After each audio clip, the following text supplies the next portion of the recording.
আপনি নিজেও তো দেখতেছেন এই যে নাটক সাজাইতেছে তারা, এই যে অস্ত্র মস্ত্র এগুলা দিয়া, এতে ওনাদের লাভটাই। ওনারা দেশের আইন শৃঙ্খলা ঠিক করবে, তো আইন শৃঙ্খলা ঠিক হবে কিভাবে? তো বললো যে আপনারা চলে যাবেন, এরপরে স্যারের প্রমোশন হবে, এইটাই লাভ। তো আমি বললাম যে একটা প্রমোশনের জন্য আমার জীবন ধ্বংস করে দিল।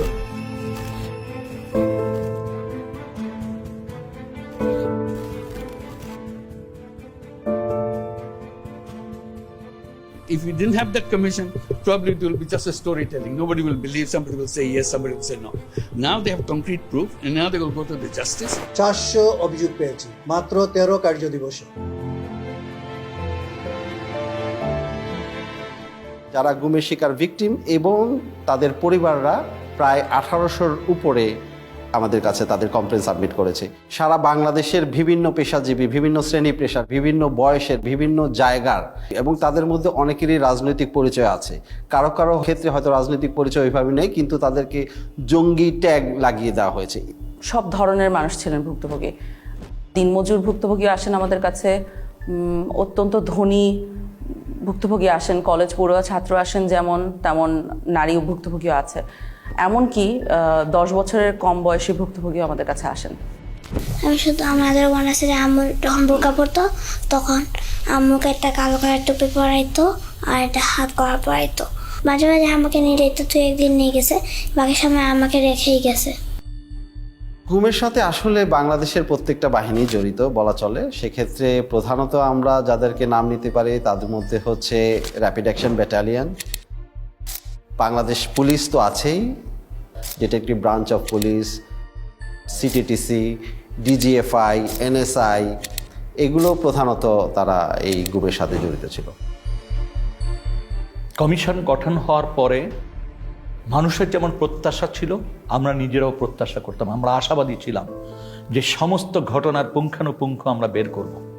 এই যে একটা অপরাধ সংগঠিত হয়েছে, যে অপরাধটা স্বাভাবিক কোনো অপরাধ না, যে অপরাধটা একটা পরিকল্পনার ভিত্তিতে রাষ্ট্র কর্তৃক সংগঠিত হয়েছে।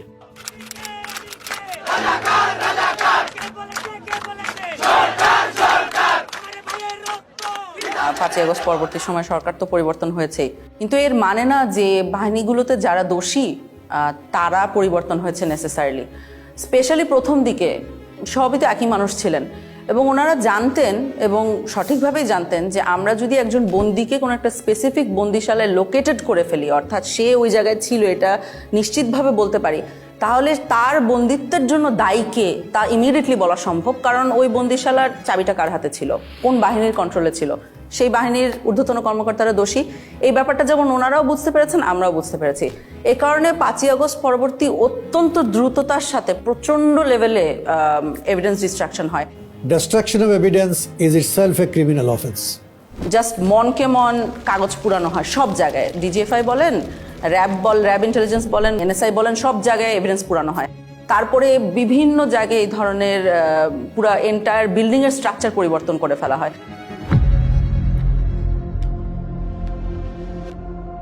ব্যারিস্টার আরমান জি জবানবন্দিটা দিয়েছিলেন, সেখানে আমরা দেখেছিলাম যে অন্য বন্দীদের সাথে, অর্থাৎ যেমন ব্রিগেডিয়ার আজমি বা মাইকেল চাকমা যারা ছিলেন ডিজিএফআই এর হাতে, তাদের জবানবন্দির সাথে খানিকটা পার্থক্য ছিল। তার মধ্যে দুটো খুব নোটিসেবল পার্থক্য আমাদের জন্য ছিল। সেটা হলো যে অন্যদের চোখ 24 ঘন্টা বন্ধ থাকছে না, হাত 24 ঘন্টা বাধা থাকতো না, ব্যারিস্টার আরমানের থাকতেন।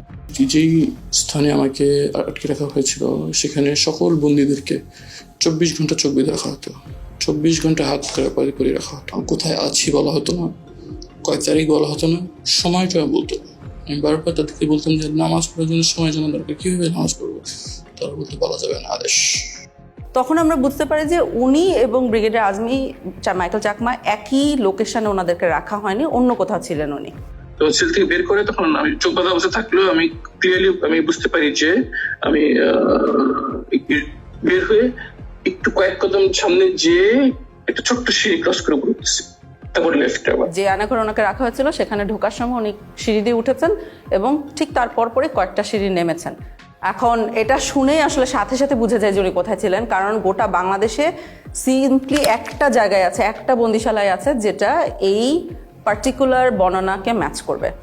তো ওইখানে উনি এক পর্যায়ে বলেন যে ওনার পায়ের নিচে ছিল মসৃণ টাইলস, সাদার মতো, এবং ঠান্ডা ছিল। এই ছোট্ট সিঁড়ি যখন ক্রস করে যাই তখন একটা 5 থেকে 7 কদমের সিঁড়ি হবে এবং খালি পায়ে আমাকে যতবার বের করা হয়েছে তখন খালি পায়ে পরে যে আমাকে জুতা পরা হয়েছে বের করা হয়েছে, খালি পায়েটা আমি একদম ক্লিয়ারলি বুঝে দিয়েছি যেটা সিঁড়ি টাইলস লাগানো সিঁড়ি ছিল। কিন্তু ওই রুমে অলরেডি আমরা অক্টোবরের মধ্যে অভিযান একটা চালিয়েছিলাম, আমরা ইন্সপেক্ট করে এসেছিলাম, ওখানে কোনো টাইলস ছিল না, ওটা সম্পূর্ণ সিমেন্টের একটা ফ্লোর। সো আমরা কর্মকর্তাদের ডেকে অফিসারদের ডেকে জিজ্ঞেস করা শুরু করি যে টাইলস কই। একটা সিঁড়ির পাশে যখন এই মার্কটা থাকে, what does it indicate do you think? কারণ আমি তো বিল্ডিং এর এক্সপার্ট না। টাইলস, এই সিঁড়ি টাইলড ছিল। আচ্ছা, এই প্রশ্নটা আমার মনে আছে ওনাদের মোটেও পছন্দ হয় না, কারণ ওনারা এত বড় বড় কর্মকর্তা, আমরা জিজ্ঞেস করছি টাইলস কই, কথার তো কোনো মানে নাই। কিন্তু আমরা শিওর ছিলাম টাইলসের ভিতরে এই মিস্ট্রিটা লোকেটেড, এটা যদি সলভ করতে পারি আমরা মিস্ট্রি সলভ করতে পারবো। ওই সিঁড়ির তো দুইটা সাইড থাকে, একটা লে সাইড একটা লে সাইড, তো ওপর দিকে সিমেন্ট দেওয়া হয়েছিল, কিন্তু এই সাইডটায় ওইখানে মিস করে দিয়েছিল সিমেন্ট দিতে। তো ওখানে যেটা ছিল টাইলসের পিছনে দেখবেন গ্রিড আছে, চারকোনা গ্রিডের ছাপ রয়ে গেছিল। তা আমরা ওই ছাপগুলো দেখে বুঝতে পেরেছিলাম যে টাইলস অবধারিতভাবে ওখানে ছিল। ব্যারিস্টার আরমানকে আমরা ছবি আঁকতে বলেছিলাম যে আপনি আঁকেন তো, যে আপনার চোখ বন্ধ ঠিক আছে কিন্তু সিঁড়ি দিয়ে নেমে আপনি কোন দিকে যান। তো উনি একটা ছবি এঁকে দিয়েছিলেন সুন্দর করে, যে সোজা যে বাইরে গেলে সেলে ঢোকা যায়। এখন আমরাও সোজা যে বাইরে ঢোকা যায় না, কোথাও দেয়ালের সাথে ধাক্কা লাগে। ওইখানকার যখন ছবি ব্যারিস্টার আরমানকে দেওয়া হয় তখন ব্যারিস্টার আরমান বলেন যে এখানে কি কিছু হয়েছে দেয়ালে, দেয়ালটা মানে কি জানি একটা তারতম্য আছে, এরকম একটা উনি ইন্ডিকেশন করেন।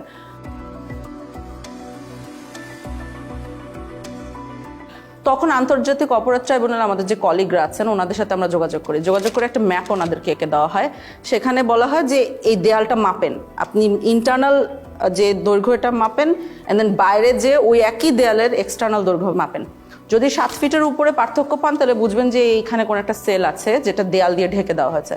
তো ওনারা মাপেন, মেপে আমার মনে আছে যে আমাকে খুব এক্সাইটেডলি ফোন দিয়ে বলেছে যে 10 ফিটের উপরে জায়গা আছে যেটা খুঁজে পাওয়া যাচ্ছে না।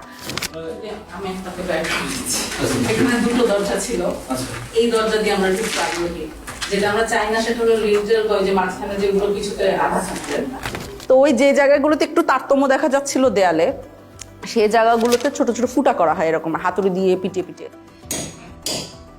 তো ওই ফুটার ভিতরে মাথা গলিয়ে দেখা যায় যে ঠিক ব্যারিস্টার আরমান যে বর্ণনাটা দিয়েছেন যে সেল, টাইলস, বাথরুম সব অক্ষত অবস্থায় আছে, ওরা জাস্ট নতুন দেয়াল বানিয়ে দিয়েছিল ওখানে।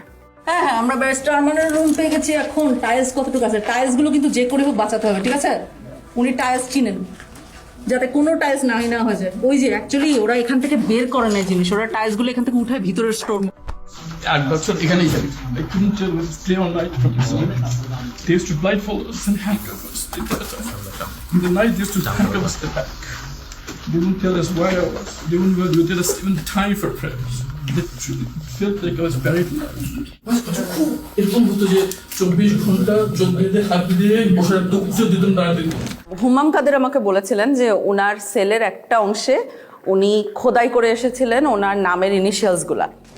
মেডিকেল সেলের ভিতরে ঢুকলে আপনি যদি ঘুরে যান, দরজা ফেস করেন, বাম পাশের কর্নার মাঝামাঝি জায়গাটার মধ্যে একদম কোনায় একটা ডেট লেখা আছে আর আমার ইনিশিয়ালস লেখা আছে, HQC লেখা আছে এবং ডেট লেখা আছে যেদিন আমাকে গুম করা হয়। তো আমি যখন ওখানে যাই এবং ওখানে খুঁজি ও যে রুমটা আমরা সন্দেহ করে ওনাকে রাখা হয়েছে, শিওর হবো কিভাবে যে ওই রুমে ওনাকে রাখা হয়েছে, কারণ ওই রুমটা রং টং করে ফেলা হয়েছিল অগাস্ট 5-এর পরে। তো একটা সাইড দেখে সন্দেহ হয়, তখন ওনাকে যে ওই সাইডটা দেখায় ভিডিও কলে যে এটা কি চেনা লাগছে কিনা, তখন উনি বলেন যে হ্যাঁ ওই ইনিশিয়ালটা খোদাই করে রেখেছে। তো আপনি যখন খোদাই করে রাখেন তার উপরে রং করে দিলেও খোদাইটা রয়ে যায়।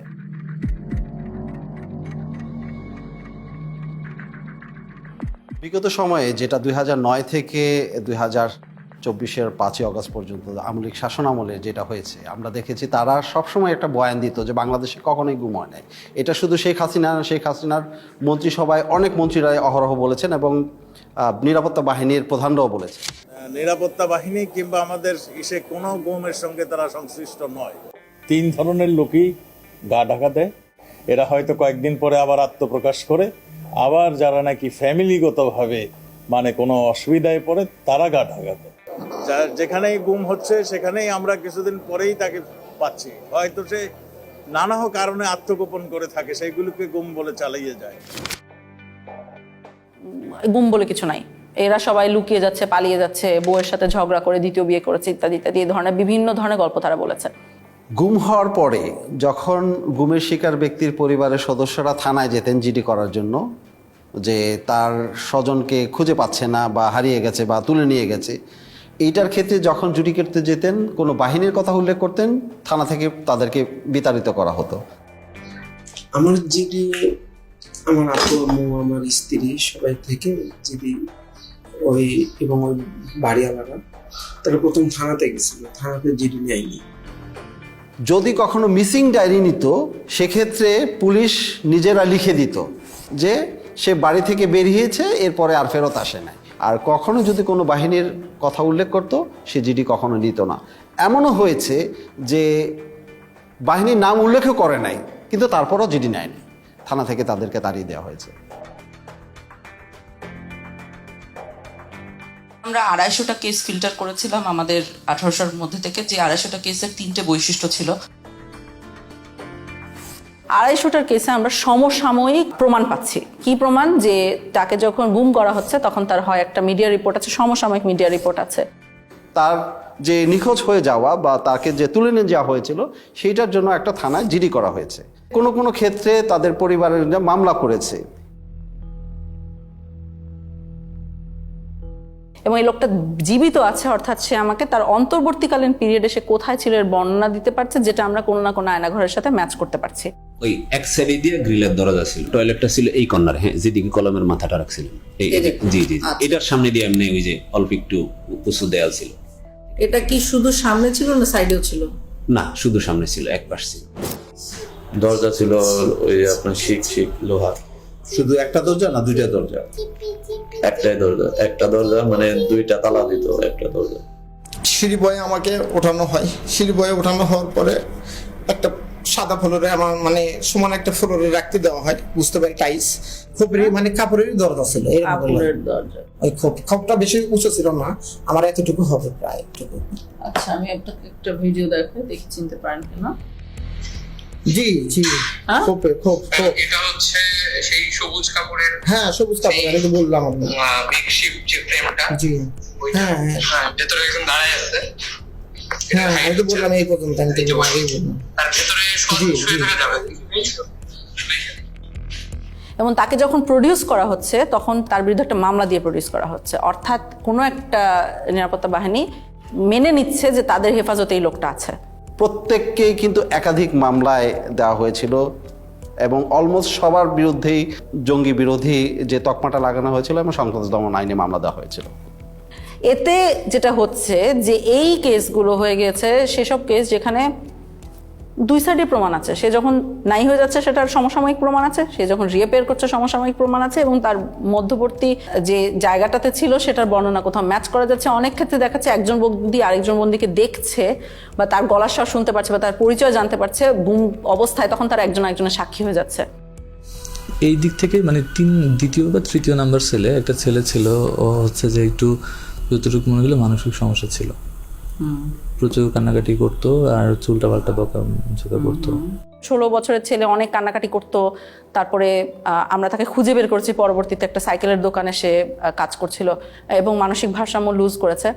মনে রাখবেন ওই ছেলেটাকে আমরা কেন খুঁজে পেয়েছিলাম, কাজ তার চারপাশের বন্দিরা, 2 বছরের বন্দিরা আমাদেরকে এসে বারবার করে বলতো ওখানে একটা ছেলে অনেক কাঁদতো, আমাদের কেস সলভ করার আগে ওই ছেলেটাকে খুঁজে বের করেন, আমাদেরকে জানান ওই ছেলেটার কি হয়েছে, বেঁচে আছে কিনা। বেশ কয়েকজনকে পাই যারা সবাই রেকগনাইজ করতে পারছে যে ছেলেটা আছে, কিন্তু জানি না কোথায় আছে, জানি না কোথায় আছে, এইভাবে করে চলতে থাকে আনটিল একজন বলে। ওই ছেলেটাকে পরবর্তীতে আমি জেলে দেখছিলাম, তোর আবার হচ্ছে যে এরকম হাতে সবগুলো হাতে মোটামুটি ছিল, আপনার কেটে ফেললে বা নখ উঠাই ফেললে টাইপ এরকম থাকে না, ওই টাইপের মানে একদম ফাটা সবগুলো ছিল আর কি। তখন কাশিমপুর জেলের কোথায় দেখেছে, কাশিমপুর জেলে পাগলা সেলে দেখেছে। তখন আমরা পাগলা সেলের রেজিস্ট্রি বার করি। সমস্যা হয়েছে যে ওই সময় পাগলা সেলের রেজিস্ট্রি তো অনেকের নাম ছিল, আর এই ছেলের নাম আমাদের জানা ছিল না, তো আমাদের কিছুই লাভ হয় নাই। তো আরও একজন লোক এসেছিল একবার, একদম শেষে যার সাথে কথা হয়েছে, আমি জানি না তাকে কেন বলেছিলাম, ওনার আসলে জানার কথা ছিল না, উনি একই বাহিনীর হাতে ছিল না, উনি আরেকটা বাহিনীর হাত থেকে উনি কাশিমপুরে গিয়েছিলেন। তখন সে বলে আমি তাকে আরেকবার দেখেছি গত বছর। তখন আমরা বলি যে আপনি কি আবার খুঁজে বের করতে পারবেন কিনা দোকানটা। ভদ্রলোক খুবই ভালো, উনি আসলে খুঁজে বের করেন, বের করে তখন ওই ছেলে এবং ছেলের বাবাকে নিয়ে আসেন। থানা থেকে খবর আসলো, তখন ওখানে যে ওকে কেমন দেখেছেন? আমরা দুইটা এই ফায়ের নোক আর হাতের নোক ছিল না ওই সময়, দূরে থেকে দেখছি তো ছিলই না। একবার হঠাৎ দিয়েছিলাম, পরে করতে না বলতে পারি না। ওকে কি মানসিকভাবে সুস্থ মনে হচ্ছিল? না, মানসিকভাবে সুস্থ আসছিল না। ওইখানে আমরা যে ডক দেখছিলাম, মানে কথা আমি একটা জিজ্ঞেস আর একটা উত্তর দিছিল। আমি যে জিজ্ঞেস খাওয়া দাওয়া করছো, তুমি কোন সময় হয়েছো? এখন ছেলেটাকে যদি আপনি জিজ্ঞেস করেন যে তুমি কেমন ছিলে ওখানে, হ্যাঁ, ও কিন্তু দেখবেন ওর ওয়ে অফ কোপিং, এটা আমাদের কাছে লক্ষণীয়। যে কিছু মানুষ কোপ করছে আল্লাহকে স্মরণ করে, কিছু মানুষ পরিবারকে স্মরণ করে, ওর ওয়ে অফ কোপিং ছিল ভুলে যাওয়া। ও বলেছে আমার কিছু হয় নাই।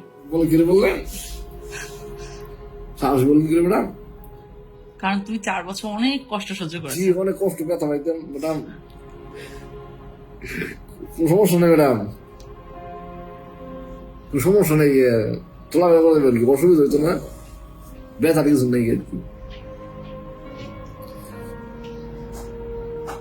যাক, আমার ছেলে পাইছি, বড় করতে নিয়ে গিয়া, এটি বড় কথা। সবাই কয় ভাই সব যা আছে তা হয়েছ, এখন ছেলে মিলে হয়ে যাওয়া শেষ।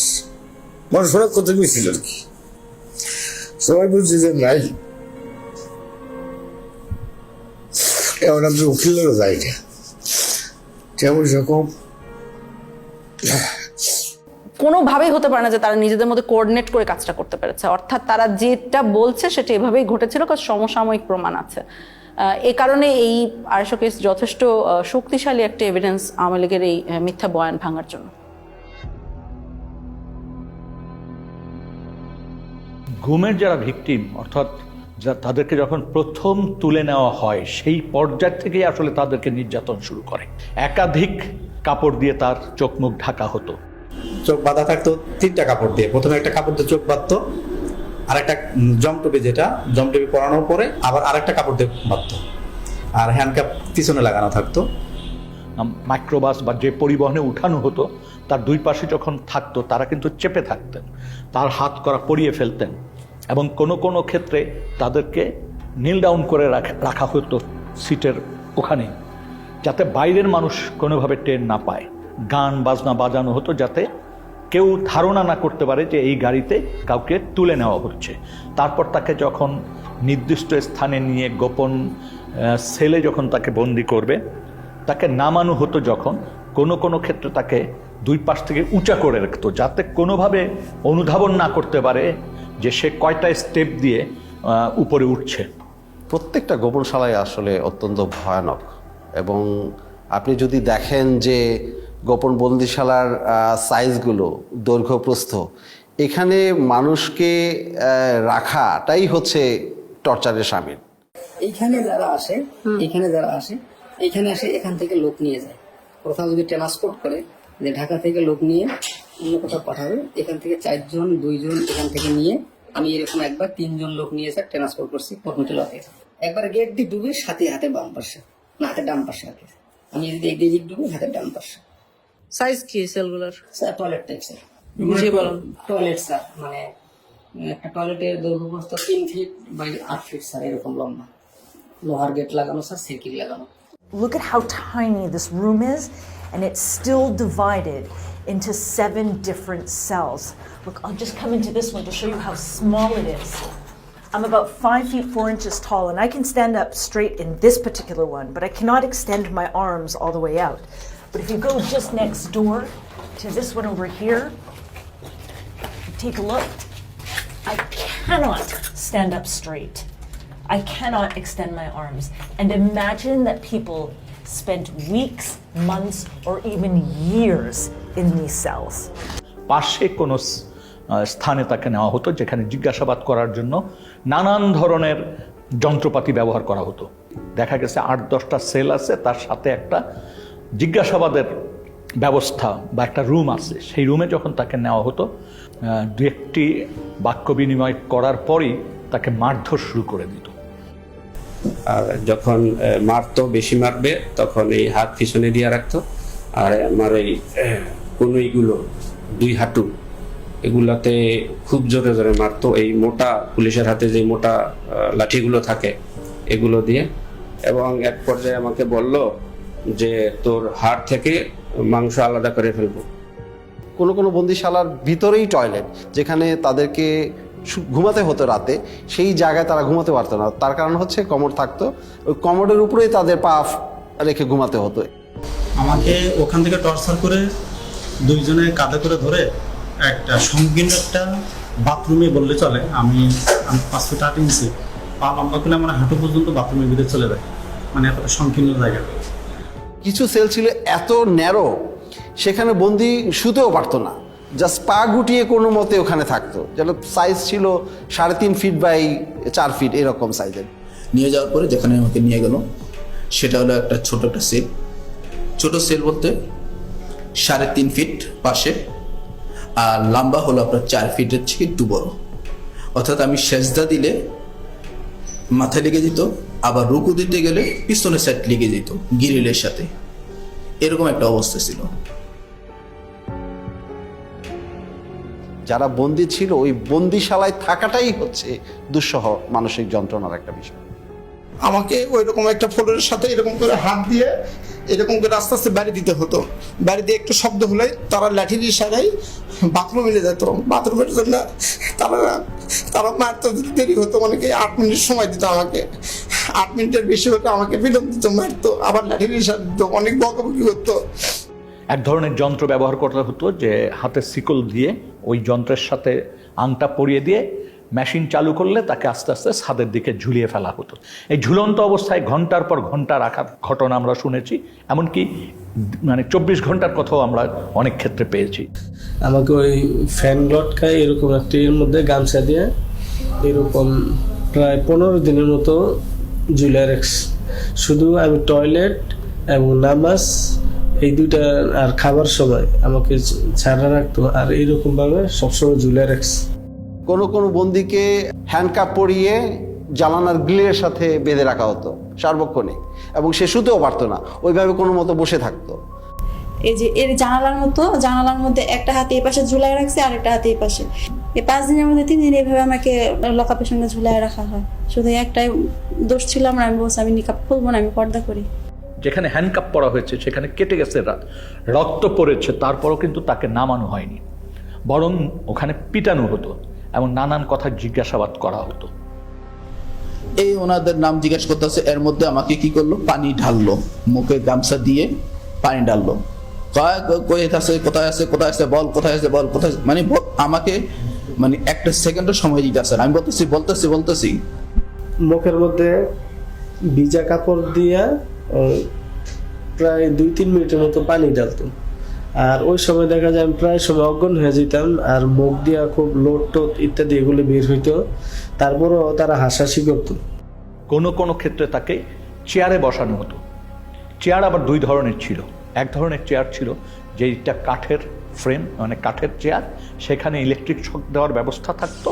তো চেয়ারে বসিয়ে ইলেকট্রিক শক দেওয়ার যন্ত্র সাথে সংযোগ স্থাপন করে দিত শরীরে, কখনো কানে, কখনো নখে, কখনো পায়ে, এইভাবে দেওয়া হতো। আমার কানের লতার মধ্যে লাগাইছিল ওই যে কি ওইটা ওই যে কি ইলেকট্রিক ওটা বলতে পারবো না, কিন্তু মনে হলো যে ঠাডা পড়ে মাথা মধ্যে সুইচ দেওয়ার লাগলে মনে ঠাডা বললো। অনেক ক্ষেত্রে জিজ্ঞাসাবাদের সময় বালতিতে পানি রেখে প্রস্রাব করতে বলা হতো। কারেন্টের শর্ট দিয়েছে, একটা বালতি দিছে, বালতির মধ্যে পানি ছিল, পেশাব করতে দিচ্ছে, অনেক পানি খাওয়ানোর পরে পেশাব করতে দিচ্ছে। পেশাব করার সময় কারেন্টের শর্ট লাগে, পানির মধ্যে যখন পেশাব করে তখন কারেন্টের শর্ট লাগে। বেশ কিছু টর্চার ইনস্ট্রুমেন্ট যেগুলো ধ্বংস করে ফেলা হয়েছে, তার মধ্যে একটা আমরা শুনেছি ছিল যে একটা বালতির মতো, ওটার ভিতরে পা রেখে দিলে আস্তে আস্তে পানি গরম হতো, তখন যথেষ্ট ব্যথা লাগতো। একটা ইনস্ট্রুমেন্ট ছিল যেটা আপনাকে যদি বেঁধে দেওয়া হয় তাহলে ওটা ঘড়ির কাঁটার মতো ঘোরাতে পারতো, 360 ডিগ্রিজ ঘুরতো। র্যাবের কাছে ঘোরে যে চেয়ারগুলো, এগুলো পেয়েছি। স্বাভাবিক একটা চেয়ারে বসানোর পরে আমাকে ওই হুইল চেয়ারের মতো যেমন পা রাখা যায় ওরকম পাদানি আছে, পাদানের উপরে পা রাখার পরে পা থেকে মাথা পর্যন্ত অনেকগুলো বেল লাগায়। তো পা এইগুলো যখন করছে তখন আমাকে কিছুক্ষণ ঘোরানো হয়েছে। একটা পেয়েছি আমরা কিন্তু ময়লার আবর্জনার ভিতরে, মানে ওটাকে ফেলে দেওয়ার জন্যই রাখা হয়েছিল, আমরা যে ওইখানে খুঁজে খুঁজে বের করে এনেছি। কোনো কোনো ক্ষেত্রে নখকে বিচ্ছিন্ন করে ফেলা হতো। কোনো কোনো ক্ষেত্রে সুই ঢুকানো হতো এবং কারো কারো ক্ষেত্রে সম্পূর্ণ উলঙ্গ করে ঝুলিয়ে রাখা হতো। মাথা নিচে দিক পা উপর দিক দিয়ে ঝুলে, আর আমার শরীরে কোনো পোশাক রাখে নাই তখন, একেবারে উইদাউট ড্রেস। তারপরে এলো পতায় আমাকে দুইজনে একসঙ্গে পিড়াতে থাকে। দুই হাতে বাঁধতো, বাঁধার পরে এমনি বসায়া এই যে এই জায়গাটা লাঠি ঢুকাইতো, লাঠি বড় একটা লাঠি ঢুকাইতো, লাঠি ঢুকায় লাঠিটা আমরা দইরা এই যে দুইটা চেয়ার নিত, এই দুইটা চেয়ারের উপরে আমরা ঝুলাইতো, আমাদেরকে পিড়াইতো। তারা গান গাইতো, এক এক সময় মমতাদের গান গাইতো যে বুকটা ফাইটা যায়, এই কথার গান, আবার দিল তো পাগল হে, এই গান কইতো আর পিড়াইতো। এবং আমি একটি ক্ষেত্রে জানতে পেরেছি যে তাকে উলঙ্গ করে একজন নারীর সামনে উপস্থাপন করা হয়েছে। খুবই দুর্ভাগ্যজনক যে একটা মানুষকে কতটুক অপদস্থ, অপমান করতে, ঘৃণাকর পরিস্থিতিতে ফেলতে এই ধরনের ব্যবস্থা আমাদের রাষ্ট্রীয় বাহিনীগুলি, সংস্থাগুলি করেছে। আমাকে উলঙ্গ করে আমার লজ্জাস্থানে ইট বাইদা প্রায় 1 থেকে 1.5 ঘন্টা আমাকে এরকম একটা অবস্থায় রাখছে। তো যতই কষ্ট হয় মানে তারা খুব হাসাহাসি করে। যেমন একটা বন্দির ক্ষেত্রে আমরা জানতে পেরেছি যে ওই বন্দিটার গায়ের ওড়না টেনে নিয়ে গেছে কোনো একজন সিকিউরিটি ফোর্সের সদস্য, এবং তাকে বলা হচ্ছে তুই তো একসময় খুব পর্দা করতিস, হ্যাঁ ইসলামিস্ট, তোকে দেখ এখন কেমন লাগে। এইভাবে তুচ্ছ-তাচ্ছিল্য করা হয়েছে। বন্দির মাসিকের সময় যা প্যাড দেওয়ার কথা, ওইটা প্যাড দিয়ে ওটা নিয়ে খুব হাসাহাসি করতো। ওইটা খুবই তার জন্য একটা লজ্জাজনক বিষয় হয়েছিল যে সবার সম্মুখে অনেক হাসাহাসি করছে। এই বিষয়টা খুবই পীড়াদায়ক। মানে আমার পিরিয়ডের ডেট ছিল অনেক লেটে, এই পরিমাণ টর্চার করার আমি এত পরিমাণ মানে অসুস্থ হয়ে যাই, সাথে সাথে আমার পিরিয়ড হয়ে যায়। তারপর ওনাদেরকে বলি যে আমার তো প্যাড লাগবে, পরে এটা নিয়ে অনেক হাসাহাসি করে ওরা। মাসের পর মাস 2 দিন 4 দিন গ্যাপ দিয়ে কাউকে কাউকে প্রতিনিয়ত এই ধরনের জিজ্ঞাসাবাদের মধ্য দিয়ে যেতে হয়েছে, মাসের পর মাস, বছরের পর বছর। ওরা কি করলো, আমাকে শোয়াইলো, এই শোয়াইয়েই 2 জন আমার বুকে উপরে পাড়া দিয়া ধরলো, আর পিছনে হাতটা এইভাবে বাঁধলো, পা 2টা এইভাবে বাঁধলো, বাঁধে পায়ের নিচে বাজ দিল একটা, আর উপরে একটা বাজ দিল, আর হাত যেটা বাঁধছে হাতের নিচে এই দিকে একটা বাজ দিয়েছে। আমি তো ফ্লোরের মধ্যে শোয়া, এই পাশের উপরে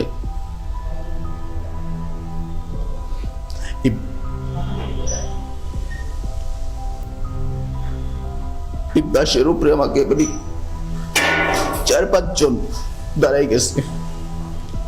তখন আমার মানে ভিতর থেকে মানে আমি আর কোনো কিছু বলতে পারতেছি না, শুধু একটাই প্রশ্ন করতেছে, তোর বাড়িতে কে কে থাকে, তোর বাড়িতে কে কে থাকে। এবং আমরা দেখি এই জিনিসগুলো মানুষের ভিতরে অনেক বড় ভয় রেখে দেয় অনেক দিনের জন্য।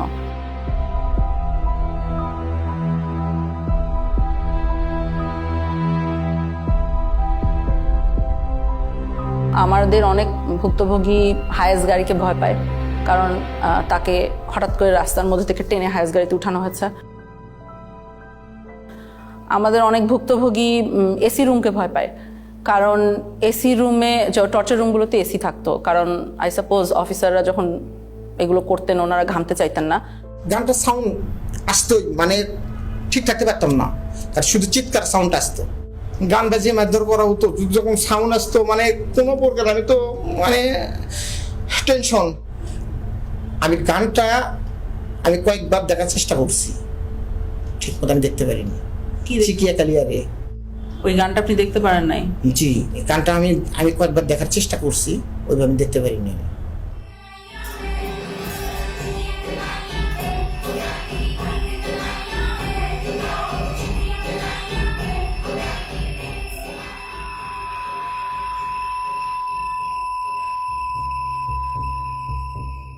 প্রসাবের জন্য আমরা এরকম বাইরেতে হইতো ফ্লোরে, এখানে টাক দিলে আমরা আসবো। প্রসাবে ধরছে মিউজিক ছেড়ে দিছি, ওই আওয়াজও তাদের কাছে পৌঁছায় না, মিউজিকের সাথে তো ওটা হারায় যায়, ওই সাউন্ড তো আর পাবে না। এরকম কিছু প্রসাব পায়খানা করে দিয়েছে আমার সামনে, আবার এটা আমরাই পরিষ্কার করতেছি, তারা দিয়ে যে করে তারা দিয়ে পরিষ্কার করে। সে আল্লাহর কাছে বলতে যে আল্লাহ আমার মেরে ফেললেই ভালো, এই কষ্ট দেওয়ার দরকার কি। এই মানুষগুলো কিন্তু যারা বেরিয়ে এসছেন জীবন নিয়ে, তারা কিন্তু এটা ভুলতে পারেন নাই। তারা এখনো গভীর রাতে ঘুম ভেঙে যায়, তাদের চিৎকার করেন, এই ট্রমার থেকে কিন্তু এখনো বেরিয়ে আসেনি। বাথরুমে একটা নতুন লাক্স সাবান ছিল। হ্যাঁ, এখন ওই লাক্স সাবানের স্মেল আসলে আমার মাথায় কাজ করে না। আমি লাক্স সাবানের ওই স্মেলটা যদি কেউ আমার সঙ্গে বের করবে, আমার আমি ভিতরে অস্থিরতা চলে আসে, আতঙ্কগ্রস্ত হয়ে যায়। আর শুধু যে তারা বেরিয়ে আসে নাই তা না, এই সমাজটাও কিন্তু এক ধরনের ভীতিকর ভয়ার্ত পরিবেশের মধ্যে একটা ভয় সমাজের ভিতর কিন্তু প্রবাহিত। আওয়ামী লীগের শাসন আমলে আমরা যেটা দেখেছি মূলত হচ্ছে বিরোধী রাজনৈতিক দলকে দমন করার জন্য এই গুমকে একটা হাতিয়ার হিসেবে ব্যবহার করা হয়েছে, এবং সেক্ষেত্রে তাদের প্রধান টার্গেট ছিল বিএনপি, জামাতে ইসলামী এবং ইসলামী ছাত্র শিবিরের নেতাকর্মীরা। সরকারের বিরুদ্ধে যখন জনমত তৈরি হয়ে যেত, সরকারের বিরুদ্ধে যখন মানুষ প্রশ্ন করা শুরু করত, যখন সংঘবদ্ধ আন্দোলনের চেষ্টা হতো, বিরোধী দল বিরোধী মত যখন সংগঠিতভাবে ঐক্যবদ্ধভাবে কোনো বিষয়কে প্রোটেস্ট করতে চাইতো, তখনই এই নির্যাতনের মাত্রা বেড়ে যেত, মানুষের ঠিয়ানার সংখ্যা বেড়ে যেত। এবং আমরা যেটা দেখেছি যে প্রত্যেকটা জাতীয় নির্বাচনের আগে গুমের সংখ্যা অস্বাভাবিকভাবে বেড়ে যেত। এটা আমরা দেখেছি 2014 নির্বাচনের আগে, অর্থাৎ 2013 পিরিয়ডে, এবং 2018 সময় 2017-18, এবং 2024 নির্বাচনের ঠিক আগে 2023 শেষের দিকে এবং 24 শুরুর দিকে। In her second term as Prime Minister, security forces were locking up opposition figures without trial. Among them, a popular official with the Bangladesh Nationalist Party, Sajidul Islam Sumon. In December 2013, eyewitnesses say he and 5 friends were taken by authorities and never seen again. কেন নিল? কি দোষ আমার ছেলের? আমার ছেলে নাই, আমি কি করবো পয়সা থেকে? এটা আমরা সন্ত্রাস বিরোধী ট্রাইব্যুনালেও দেখতাম যে অস্বাভাবিকভাবে মামলার সংখ্যাটা বেড়ে যাচ্ছে, এবং সেখানে মূল আসামি হিসেবে যাদেরকে দেখা হতো তারা হচ্ছে তৎকালীন বিরোধী রাজনৈতিক দলের নেতাকর্মী। মিডিয়াকে আইনশৃঙ্খলা রক্ষাকারী বাহিনী, র্যাব, ডিজিএফআই, বিভিন্ন গোয়েন্দা সংস্থা তাদের মতো করে ব্যবহার করেছে। তারা যেই ধরনের গল্প বানিয়ে দিবে সেই গল্পটাই যাতে প্রচার করা হয়, এবং মিডিয়া সেটা প্রচার করত নির্দ্বিধায়। কোনো জায়গায় কিন্তু তারা প্রশ্ন করতো না, একদম হুবহু একই বয়ান, বাহিনী যে বয়ানটা দিত সেই গল্পই তারা ছেপে দিত। যখন একজন গুম হচ্ছে, দের আর ওয়ান অফ টু থিংস যেটা হতে পারে, একটা হলো তাকে মেরে ফেলা হবে বা তাকে বাঁচিয়ে রাখা হবে। বাঁচিয়ে রাখার পরবর্তী কি হবে? বাঁচিয়ে রাখার পরবর্তীতে বেশিরভাগ কেস হলো যে তাদেরকে মামলা দিয়ে ছেড়ে দেওয়া হচ্ছে। বাংলাদেশে মামলাগুলো যথেষ্ট ভয়ঙ্কর, এটা কিন্তু আমরা বলছি যে ক্রিমিনাল জাস্টিস সিস্টেম গুমের সাথে কন্টিনিউয়াস একটা সিস্টেম ছিল।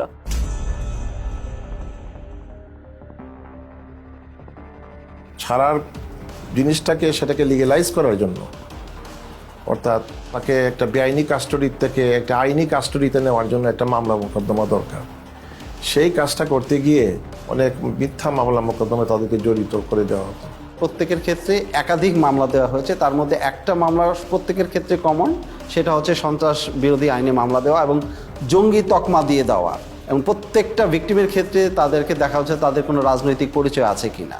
তো বলছে তারেক রহমানের অ্যাকাউন্ট ডিটেল বলেন, কোন কোন জায়গায় তার টাকা থাকে। আমি বলছি ভাই আমি জানি না, I don't know, I simply don't know. তো বলছে ম্যাডাম জিয়ার টাকা কোথায় দিয়েছেন, কোথায় রাখে। আমি বলছি আমি জানি না। তখন আবার দিল, আমার 2টা নিক্যাপ তারা দিল, তারপর ফেলে রাখলো।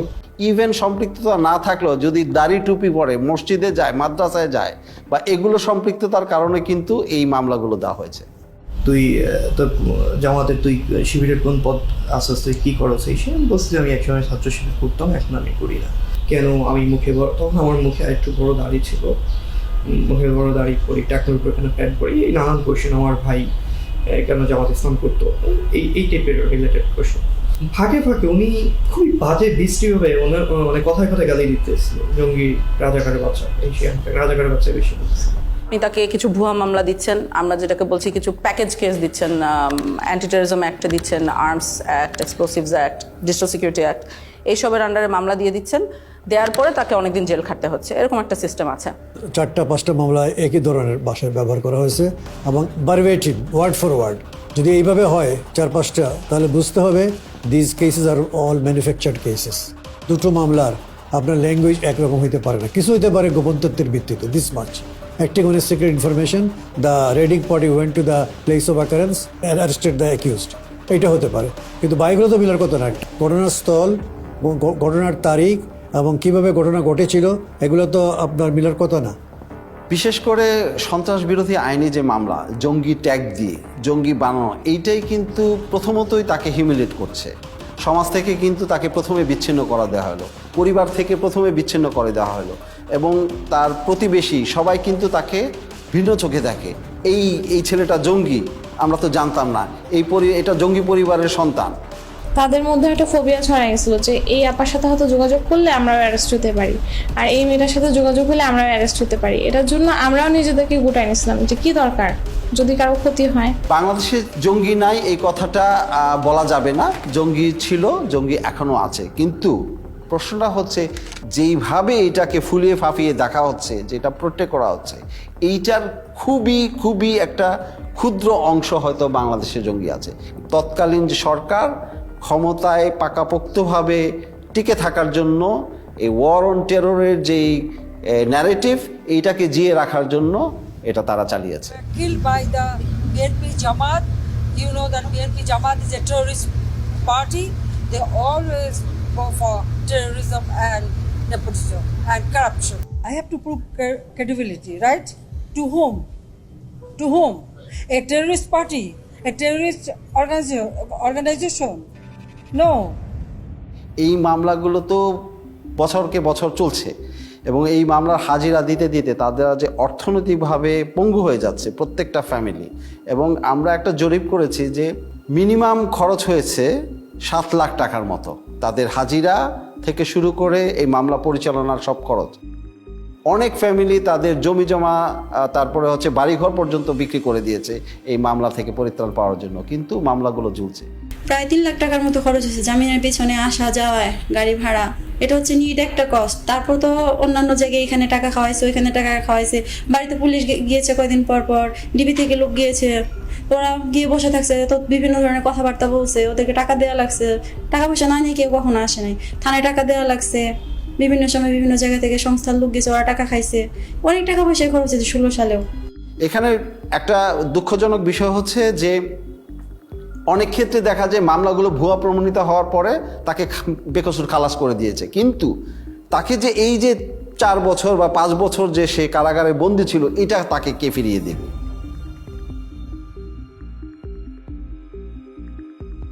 এখন ভুয়া মামলা দিয়ে এগুলোর পক্ষে তো তাদেরকে এখন প্রমাণাদি জোগাড় করতে হবে, প্রমাণাদি পাবে কোত্থেকে? হ্যাঁ, এটা একটা তো তাদের জন্য সমস্যা।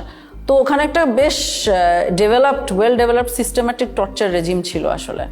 এই টর্চার করে কনফেশন আদায় করা হতো, স্বীকারোক্তি আদায় করা হতো।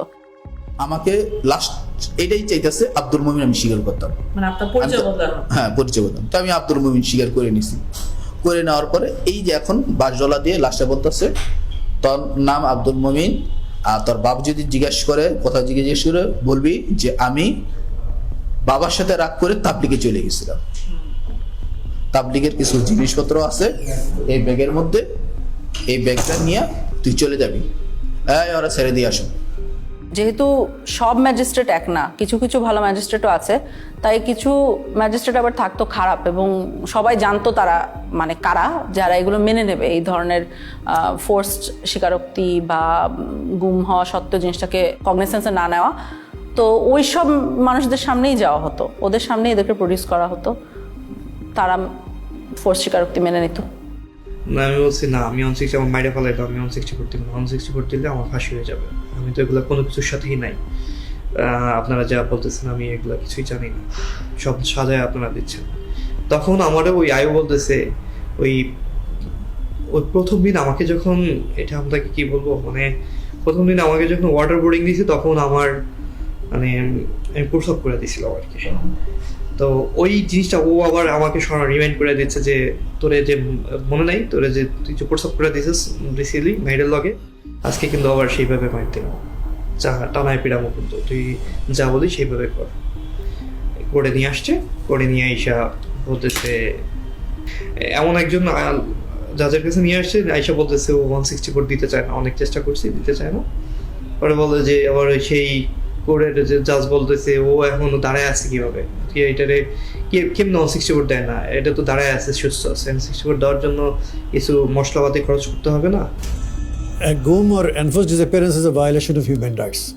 So the judges as a whole should be sensitized about the human rights, about the various human rights instruments and the violation of those human rights.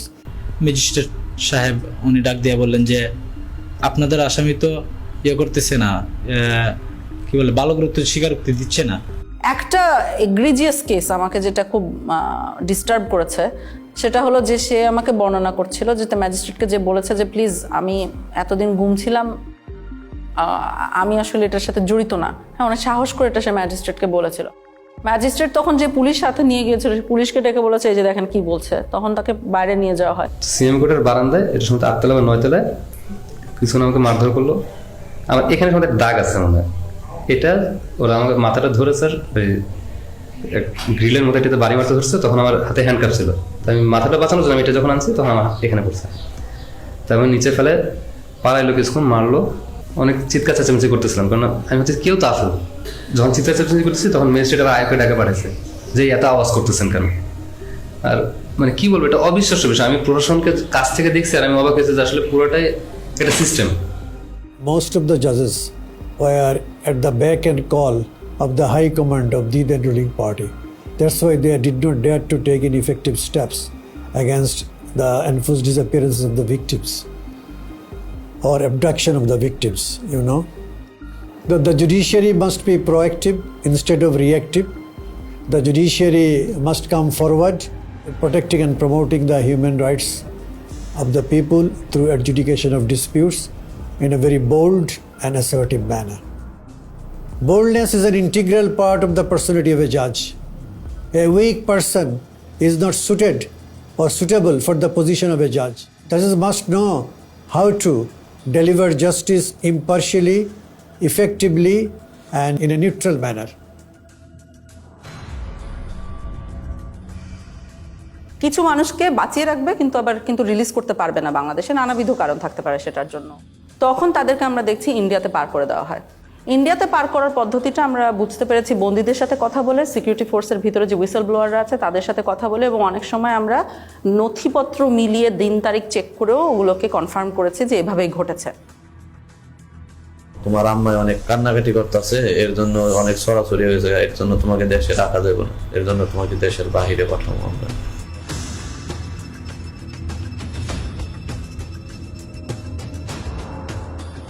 নদী পার করাইলো, নদী পার করানোর পরে তারপরে কাঁটাতারের একটা বেড়া আছে,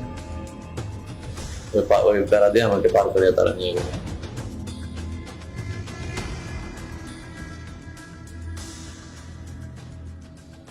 ওইখানে নিয়ে 2টা লোক আইছিল হুমরাই করে, বললো তোর পার করে দেব, তারপরে তুই ওই জায়গায় কতদিন থাকবি, আবার আমরা তো আবার ব্যাগ নিয়ে আসবো।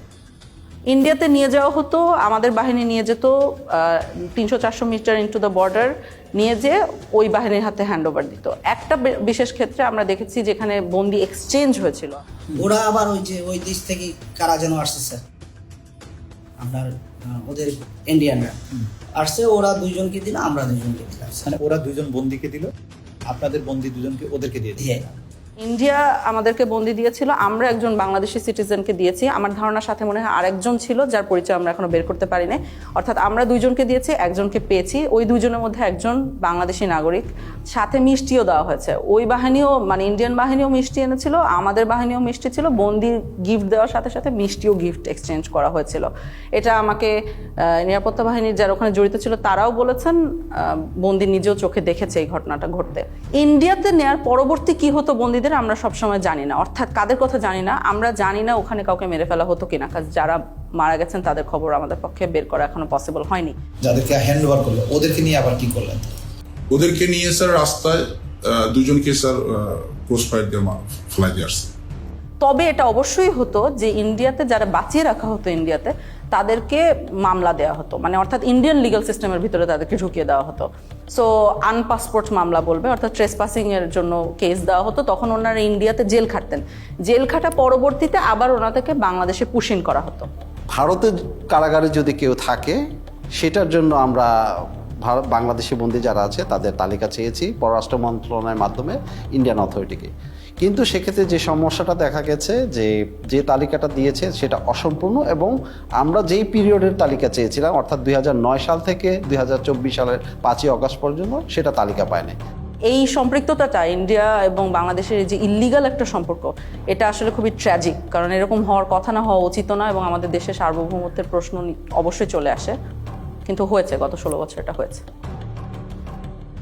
এবং কারো কারো ক্ষেত্রে চরম পরিণতিটা হয়ে গেছে, যেটা আমরা বিভিন্নভাবে জানতে পেরেছি, এবং অনেকে আমাদের কাছে ইতিমধ্যে এই কথাগুলো বলেছেন। এর মধ্যে একটা বড় অংশ আছে যাদেরকে বেশ কিছুদিন জিজ্ঞাসাবাদ করার পরে অথবা কয়েকদিন জিজ্ঞাসাবাদ করার পরেই সিদ্ধান্ত নেওয়া হয়েছে তাদেরকে হত্যা করা হবে।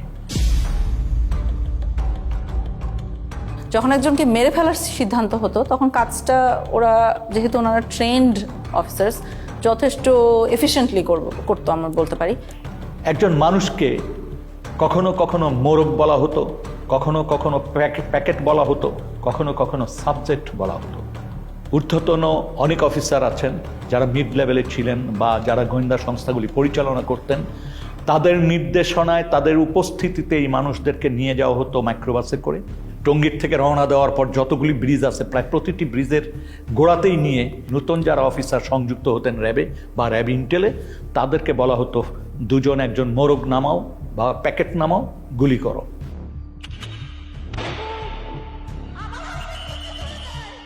যখন ক্রসফায়ার বেশি সমস্যা হয়ে গেল আন্তর্জাতিকভাবে এবং জাতীয়ভাবে, যে এরা এটা নিতে পারতেছিল না আর এটা ক্রিটিসিজম, তখন ওরা বললো যে আরে আমরা বডি প্রডিউস করি কেন, নাই করে দিলি তো হয়, তাহলে তো কেউ বুঝবে না কি হয়েছে। তখন এটাই মুভ করলো ওরা, এটা একটা ডিসিশন ছিল। একটা জিনিস খুব স্পষ্ট যে এই ঘটনাগুলি ঘটানো হতো, হত্যাকাণ্ডগুলি করা হতো। প্রথম দিকে কিছু লাশ রাস্তাঘাটে পাওয়া যেত, ফেলে যেত, তো কিছুদিন আগে উঠিয়ে নিয়েছিল কারা জন্য। তারপর যখন সন্দেহ হলো যে এটা আইন শৃঙ্খলা রক্ষাকারী বাহিনী বা কোনো গোয়েন্দা সংস্থা, যখন এই জিনিসগুলি মানুষের ভিতর কানাঘুষা হতে থাকলো, তখন কিন্তু আর রাস্তাঘাটে লাশ ফেলতো না। একটা বেশ কমন মেথড ছিল যেটা গোটা দেশে ব্যবহার করা হতো, সেটা হলো নৌকায় নিয়ে যে গুলি করে মেরে ফেলা। এরপরে যখন যাওয়া শুরু হলো, আমরা ইয়েতে যাওয়ার পরে উনি ডেস্টিনেশনটা আগে থেকে বলেন কোথায় যাবে, সাউথের দিকে যাবে। তো যাওয়ার পরে তারপরে বললো যে স্লো ডাউন, যখন স্লো ডাউন বললে তখনই বুঝি যে একটু প্রক্রিয়া শুরু হবে।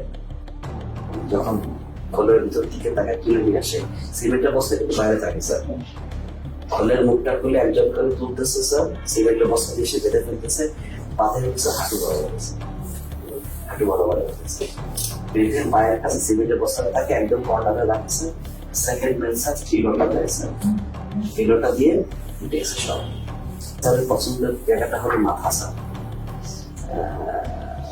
মাথার এখানে বা এই পাশে বালিশ থেকে তারপরে একদম 5 রাউন্ড ফায়ার করে। 2 রাউন্ড ফায়ারের প্রয়োজনে কখনো যদি কখনো তার মনে হচ্ছে কারো হাত কেটে গেছে, তখন উনি করতেন সেনাবাহিনীর একটা ক্যাম্প আছে ওই ব্রিজের গোড়ায়, সেখানে সুন্দরবন থেকে একটা ট্রলার নিয়ে আসা হয়েছিল, দস্যুদের কাছ থেকে উদ্ধার করার ট্রলার, যেটা জেনারেল জিয়াউল হাসানের টিম এটা এনেছিল। এবং পরবর্তীতে আমরা জেনেছি যে জিয়াউল হাসানের প্রত্যক্ষ তত্ত্বাবধানে অনেক মানুষকে ওখানে নিয়ে যাওয়া হতো রাতের গভীর রাত্রে। এই জায়গাটা এবং বন্দিরা থাকতো এখানে এই ডেকের উপর, কোনো কোনো সময় তো ডেকের ভিতরে থাকতো। And then অফিসাররা কারণ ডেকের ভিতরে না থাকলে দেখা গেলো মাঝে দেখে ফেলি, এরকম হয়। ওরা সবই এখানে বা কেউ এখানে থাকতো।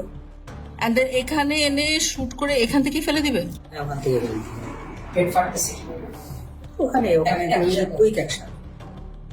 তো গুলি করে মেরে ফেলার পরে পেটটা চিরে দেওয়া হতো এবং বডির সাথে সিমেন্টের বস্তা বেঁধে দেওয়া হতো বা ইটের বস্তা, যাতে ওনাদেরকে যখন ধাক্কা মেরে নদীতে ফেলে দেওয়া হচ্ছে তখন তারা ডুবে যেতেন। হচ্ছে গিয়ে এখানে যাওয়ার পরে এই যে মানুষটাকে শোয়ালেন, যাওয়ার পরে বাঁধার পরে তারপরে আপনার গুলি করে ফেলা দেওয়া হয়। এদিকে বাঁধার রশিটা রেডি থাকে, ওইদিকে সিমেন্টের বস্তার সাথে রশি বাঁধা রেডি, যেমন রশি বাঁধার থেকে সিমেন্টের বস্তা খুলে না যায়, খুলে না যায়। তারপরে বাকি রশিটা এখন এটা কোমরের সাথে দিয়ে বাঁধা সবচেয়ে সহজ, that of any other places of the whole body.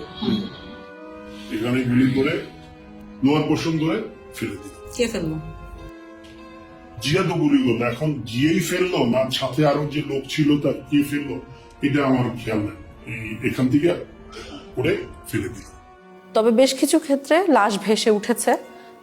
আমি এর ধরনের কেস দেখেছি যেখানে লাশ ভেসে উঠছে বুলেট উন্ড কপালে এবং গায়ে সিমেন্টের বস্তাটা কোনো কারণে একটা ছেড়ে গিয়েছে, অন্যটা রয়ে গেছে, এরকম অবস্থায় উঠছে।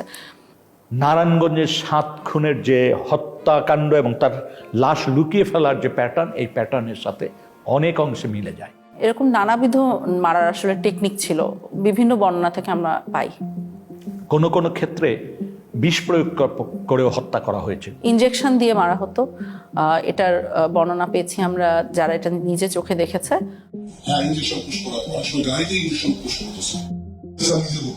একজন মানুষকে মেরে ফেলে তার লাশটা রেল লাইনে ফেলে দেওয়া হতো, মানুষ রেল লাইনে কাটা পড়েছে এই হিসাবে জিনিসটাকে প্রতীয়মান হয়। কিছু কিছু ক্ষেত্রে দেখা গিয়েছে যে অনেক সময় লাশের হাতে হ্যান্ডকাফ অবস্থায় রেল লাইনে কাটা লাশ পাওয়া গেছে, তো বোঝাই তো যাচ্ছে কি হয়েছে, নাহলে হ্যান্ডকাফ আসলো কোথা থেকে। একজন ভিকটিম তো বেঁচেই আছেন যাকে গাড়ির সামনে, ট্রাকের সামনে ফেলে মারার চেষ্টা হয়েছিল এবং এরকম অনেকাংশে তো সাকসিডও করতো, এভাবে করে মেরে ফেলতো। ওই আবদুল্লাহপুর আশুলিয়া রোড যেটা, সেখানে নিয়ে যায়, নিয়ে যাওয়ার পরে উনি অন্যদেরকে নেমে যেতে বলে। নামার পরে আমাকে যে কানে কানে বলতেছে, ভাইজান আমাকে ক্ষমা করে দিয়েন, দেখেন আপনাকে তো চলন্ত গাড়ির সামনে ফেলে দেওয়ার জন্য বলা হয়েছে। হঠাৎ করে মানে আমাকে ধাক্কা দেওয়া হলো এবং আমি খেয়াল করতেছিলাম যে গাড়ি শব্দ আসতেছে, তো আমি তো তখন ধরে নিয়েছি যে আমি শেষ, আমি পড়ে গেছি। পড়ে যাওয়ার পর মানে পড়ে যাওয়ার পরেও দেখতেছি যে আমি বেঁচে আছি।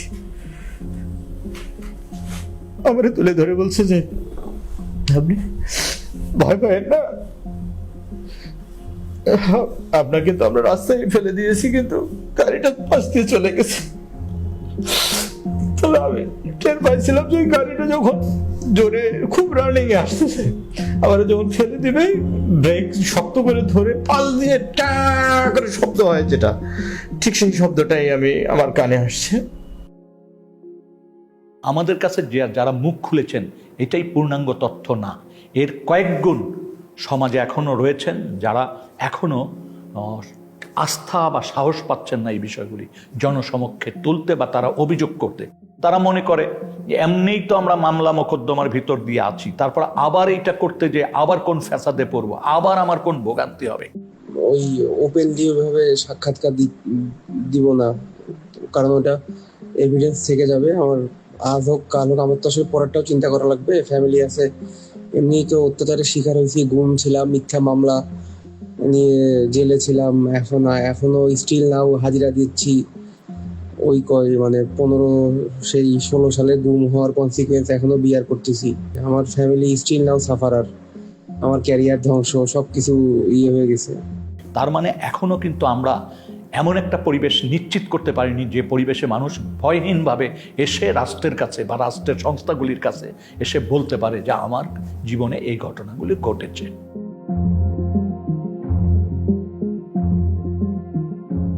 অন্ততপক্ষে গুম কমিশন যাদের ক্ষেত্রে মনে করেছে যে হয়রানিগুলোর থেকে তাদের পরিত্রাণ পাওয়া উচিত, গুম কমিশন থেকে আমরা পরীক্ষা নিরীক্ষা করছি এবং এই ধরনের একটা তালিকাও প্রস্তুত করা হচ্ছে এবং ফলস কেসগুলো যাতে দ্রুত নিষ্পত্তি করে গুম হওয়া ব্যক্তি ছাড়া পাওয়ার পরও হয়রানির শিকার না হয় এবং এই আদালতের আইনি ব্যবস্থাকে যাতে কেউ আর অ্যাবিউজ করতে না পারে।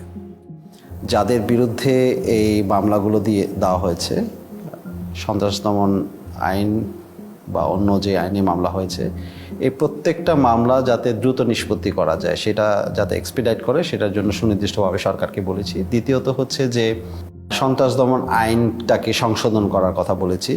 3 নম্বর জিনিসটা হচ্ছে যে এটার সাথে সম্পৃক্ত যেটা যে বাংলাদেশে জঙ্গিকে মোকাবেলার জন্য, জঙ্গি ইস্যুটাকে ডিল করার জন্য আমাদের এখানে সুনির্দিষ্টভাবে কিছু স্ট্র্যাটেজি ঠিক করতে হবে। এর পাশাপাশি যেটা হচ্ছে যে রিহ্যাবিলিটেশনের যে বিষয়টা আছে সন্ত্রাসদের মোকাবেলার ক্ষেত্রে, এই বিষয়টা মনে হয় কার্যকর হতে পারে, সেটাকে আমরা ফোকাস করেছি। গুম হওয়া এবং কেউ মারা যাওয়ার মধ্যে একটা বিস্তর ফারাক আছে। সেটা হলো কেউ যখন মারা যায় তখন তার সম্পত্তি ভাগ হয়ে যায়, একটা ডেথ সার্টিফিকেট আসে, সম্পত্তি ভাগ হয়ে যায়, একটা ক্লোজার আসে। কিন্তু কেউ যখন গুম হয়, যেহেতু সে মারা গিয়েছে এই কথাটা বলতে পারা যায় না, কারণ আমরা আসলে জানি না সে মারা গেছে কিনা, তখন কিন্তু কোনো ডেথ সার্টিফিকেট ইস্যু করা যায় না। ডেথ সার্টিফিকেট ইস্যু না করার সাইড ইফেক্ট আপনি দেখেন, ধরেন ভদ্রলোকের ব্যাংক অ্যাকাউন্টে টাকা আছে বা তার সম্পত্তি আছে, কিছু ভাগ হওয়া সম্ভব না। সো পরিবারগুলো অলমোস্ট রাতারাতি পথে বসে যায়, দেখতে পারে যে ব্যাংক অ্যাকাউন্টে টাকা আছে, দেখতে পারে যে তার সম্পত্তি আছে, কিন্তু সে কিছু ব্যবহার করতে পারে না। সেই জন্য আমরা বর্তমান প্রচলিত আইনের বাহিরে আমরা মনে করি যে এমন একটা আইন করা দরকার, যে আইনে কিছু ওভাররাইডিং ক্লজ থাকবে, যে দেশের প্রচলিত আইনের বাহিরে গিয়েও তাদেরকে যাতে একটা আইনগত সুযোগ দেওয়া যায়। যখন একজন মারা যান তখন তার বউ বিধবা হয়ে যান, এটার একটা প্রসেস আছে। কিন্তু যখন একজন গুম হন তখন তার বউ, উনি কি বিধবা না সধবা? কারণ আমরা উত্তরটা জানি না। ভদ্রলোক বেঁচে আছে কি মারা গেছে এটা আমরা বুঝতে পারছি না। এই যে বিশাল সমস্যাগুলো পরিবারগুলোর মধ্যে মানে সৃষ্টি হয়, সেগুলোর কোনো সমাধান তারা পায় না। এবং গত 16 বছর ধরে হাজারে হাজারে পরিবার বাংলাদেশে এই সমস্যাটা ফেস করে আসছে। গুম হওয়া ব্যক্তির ডেথ সার্টিফিকেট ছাড়াই তাদের গুম হওয়ার যে একটা প্রত্যয়ন বা একটা ডিসঅ্যাপিয়ারেন্স সার্টিফিকেট প্রডিউস করে, যাতে পরিবার পরিজন যাতে সম্পত্তি ইনহেরিট করতে পারে, সেই জন্য এই কমিশন থেকে কিছু আইন সংশোধনের সুপারিশ করা হয়েছে। অন্ততপক্ষে আর্থিক দুর্দশা কিছুটা হলেও লাঘব হবে। তবে এটা সত্য কথা যে গুম হওয়া ব্যক্তির অনুপস্থিতি বা গুম হওয়া ব্যক্তিকে উদ্ধার করে না দিতে পারলে অপূরণীয় ক্ষতি, সেটা কোনো আইন দিয়ে বা তার সম্পত্তি দিয়ে বা সম্পত্তির অংশ দিয়ে সেটা পূরণ হওয়ার নয়।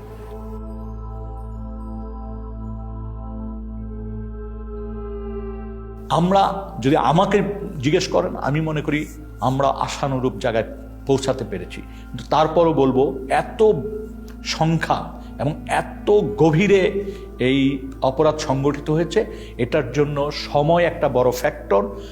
সেই বাহিনীর সদস্যরা যারা এই অপরাধের সাথে যুক্ত ছিল, তারা কিন্তু তাদের একটা বড় অংশ কিন্তু এখনো এই কাঠামোগুলিতে অবস্থান করছেন। তারপরে যাদেরকে চিহ্নিত করা গিয়েছিল প্রাথমিকভাবে, তারা কিন্তু পালিয়ে গেছেন। গুম ও বিচার বহির্ভূত হত্যাকাণ্ডের সঙ্গে সংশ্লিষ্টতার কারণে আইন শৃঙ্খলা বাহিনীর 42 কর্মকর্তার পাসপোর্ট বাতিল করা হয়।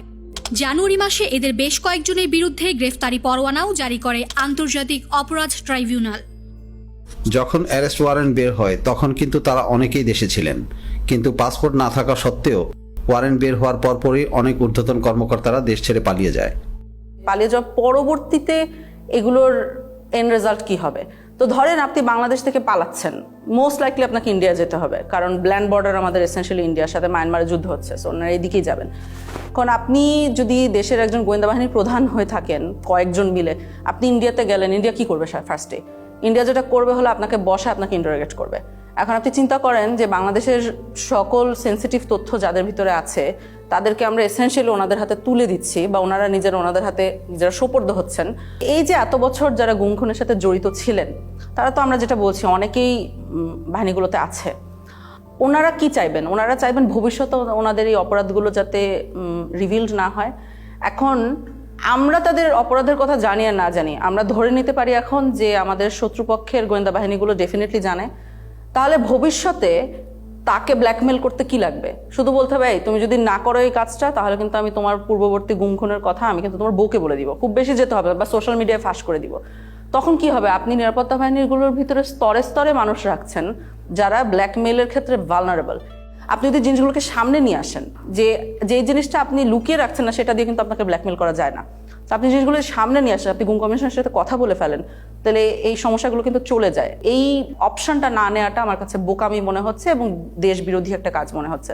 এই প্রসেসের পিকে প্রাইম মিনিস্টার্স অফিস, অনেক সময় ওনার পক্ষ থেকে ডিফেন্স অ্যাডভাইজার ছিল, তো উনিও মাঝে মাঝে ইন্টারফেয়ার করতেন, কথা বলতেন, আদেশ নির্দেশও দিতেন। So out of the way I went to PM and requested হার যে সালাউদ্দিন কাদের চৌধুরীর ফাঁসি হয়ে গেছে, তার ছেলেটাকে এটা করা হয়েছে, এটা খুব এটা দেখা উচিত। আমাদের ফ্যামিলিটা খুব broken and his relatives have request. আমি নিজে প্রিয়ামকে বলেছি, আমার সাথে মানে আমি 2বার ওনাকে বলেছি, এটা আমার নিশ্চিত মনে আছে। এবং her response was ছেড়ে দিব না, ছেড়ে দিব না, মানে আমি দেখি কি করা যায়। অ্যাডভাইজারকে তুমি বলছো, আমি বলছি। এবং ওনার কি ক্ষমতা ছিল তখন ওটাকে সমাধান করার? অর্থাৎ ধরেন উনি চাইলে কেউ বের করে দিতে পারতো? পিএম চাইলে হবে না, মানে এটা উনি যা চাইবে তাই হবে।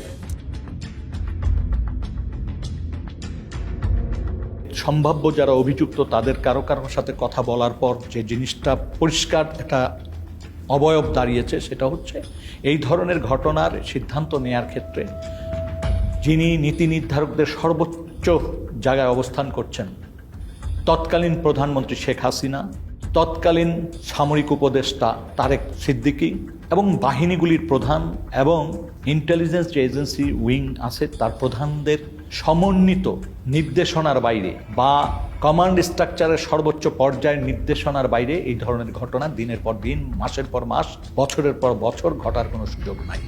সুতরাং তৎকালীন প্রধানমন্ত্রী শেখ হাসিনার এই দায় এড়ানোর সুযোগ নাই।